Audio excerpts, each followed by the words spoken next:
किशनगंज में वक्फ संशोधन कानून के खिलाफ आगामी 20 अप्रैल को बड़ी सभा का आयोजन किया जाएगा। रविवार को स्थानीय सर्किट हाउस में महागठबंधन के नेताओं के द्वारा संयुक्त रूप से पत्रकार वार्ता कर इसकी जानकारी दी गई। आयोजित पत्रकार वार्ता में सांसद डॉक्टर जावेद आजाद, राजद विधायक इजहार अस्फी, अंजार नईमी, कांग्रेस विधायक इजहारुल हुसैन, पूर्व विधायक कमरुल हुदा मौजूद थे। सांसद डॉक्टर जावेद आजाद ने कहा कि केंद्र की मोदी सरकार ने बहुमत का दुरुपयोग करते हुए यह कानून बनाया। उन्होंने कहा कि आज जो भी वक्फ संशोधन कानून बनाए वो समाज में विद्वेष पैदा करेगा। वहीं विधायक इजहारुल हुसैन ने साफ साफ कह दिया कि चाहे जान भी चली जाए मंजूर है, लेकिन इस कानून को वापस करके ही दम लेंगे। राजद विधायक इजहार अस्फी ने कहा कि सरकार वक्फ की संपत्ति को हड़पने के लिए काला कानून लाई है, जबकि पूर्व विधायक कमरुल हुदा ने कहा कि भाजपा की सरकार फिर से देश को गुलामी के दिनों में ले जाना चाहती है, लेकिन संविधान के साथ खिलवाड़ नहीं करने दिया जाएगा।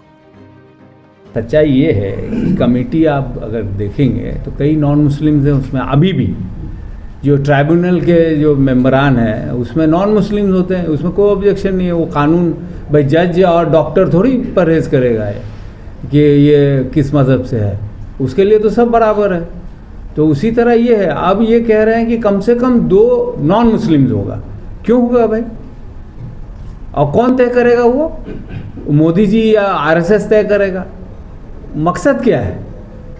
और वही लोग फैसला करेगा कि ज़मीन वक्फ की है कि नहीं है। वो कह देगा कि वक्फ की रहते हुए भी, कागज़ रहते हुए भी वो कह देगा वक्फ की नहीं है। वो चला जाएगा सरकार को और सरकार के माध्यम से उनके मित्रों को चला जाएगा। वो कौन होता है फैसला करने वाला? आपका सिख जो गुरुद्वारा है उसमें कोई हिंदू है क्या? कोई मुस्लिम है? कोई क्रिश्चियन है? चर्च में है? हिंदू टेम्पल्स में है कहीं पे? तो मुसलमानों पे आप क्यों थोपना चाहते हैं?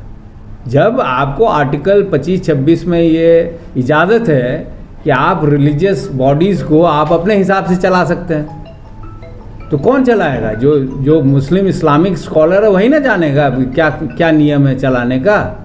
आप उसको हटा के उसको आरएसएस वालों को डालना चाहते हैं, जिसका मकसद ही यही है कि किस तरह जो है भेदभाव पैदा किया जाए, किस तरह ज़मीन जो है उसका दुरुपयोग हो जाए। वक्फ संशोधन बिल 2024 जो अब कानून बन चुका है, ये कानून सबके लिए ख़तरनाक है। सिर्फ मुस्लिम ही नहीं, माइनॉरिटी के जितने लोग हैं, जितने सबके खिलाफ है और इस संविधान के खिलाफ है, जिसे हम कोई भी कौम बर्दाश्त नहीं कर सकती है।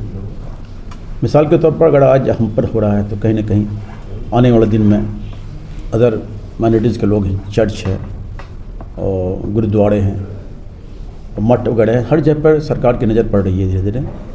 तो संविधान हमें ये इजाज़त नहीं देती है कि आप किसी के मज़हब को टारगेट लेके या किसी के प्रॉपर्टीज़ को, जायदाद को टारगेट लेके आप नुकसान पहुंचाना चाहें, बिल्कुल सरासर गलत है।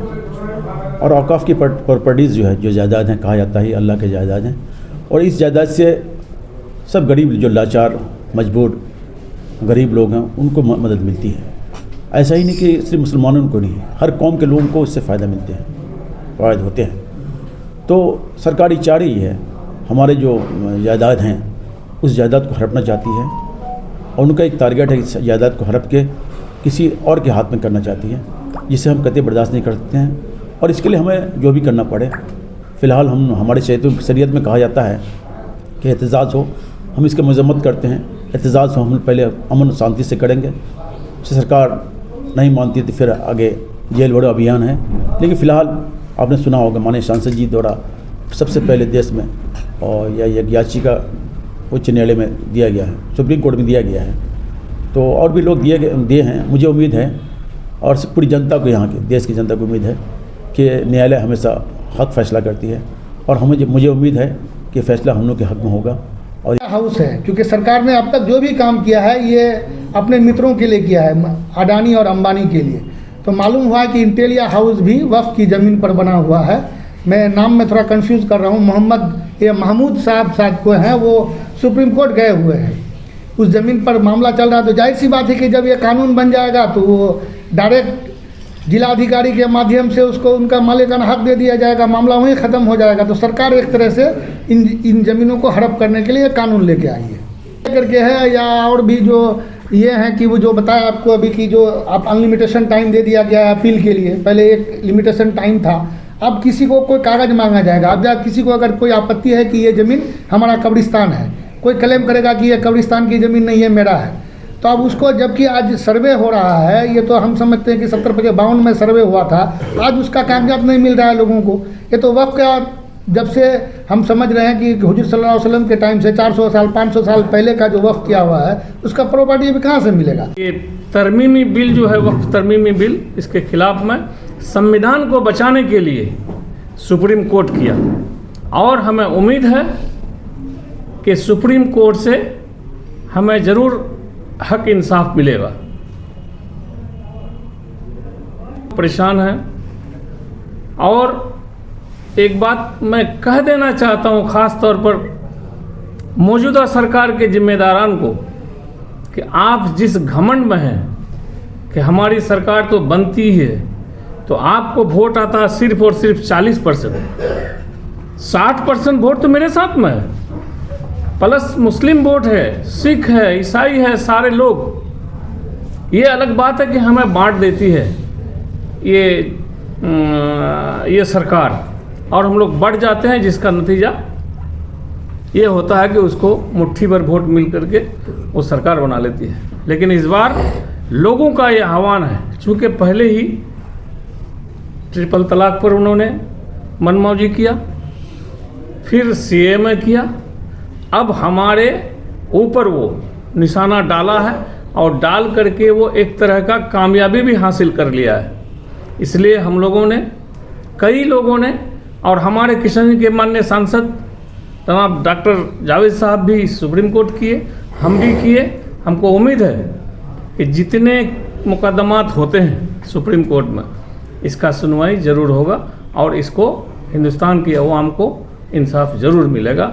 चूँकि हम लोग भीमराव अंबेडकर बाबा साहब का कानून को ख़त्म नहीं होने देंगे, और इसका हम लोग रक्षा करने के लिए कोर्ट तक गए हैं, हमें इंसाफ। वक्फ तरमीमी कानून जो एक्ट है, मैं इसका प्रेस के माध्यम से, आप लोगों के माध्यम से पुरजोर खिलाफ करता हूँ, विरोध करता हूँ। ये देश के लिए, देश के अल्पसंख्यकों के लिए, अल्पसंख्यक मीन्स सिर्फ मुसलमान नहीं, अल्पसंख्यक पूरे देश के अंदर में 27% है। भले ही ज़्यादातर अल्पसंख्यक मुसलमान हैं, लेकिन अल्पसंख्यक के श्रेणी में हमारे सिख भाई भी हैं, ईसाई भी हैं, बौद्ध भी हैं, जैन भी हैं, क्रिश्चियन भी हैं। तमाम तर लोग इसका मजम्मत और विरोध करते हैं, जिसके लिए सदन में देखा गया कि 232 वोट विरोध में मिला। ये 232 वोट किनका था? मैं तो मुबारकबाद उन लोगों को देता हूँ, चाहे बंगाल की ममता दीदी हो, चाहे यूपी के अखिलेश यादव जी हो।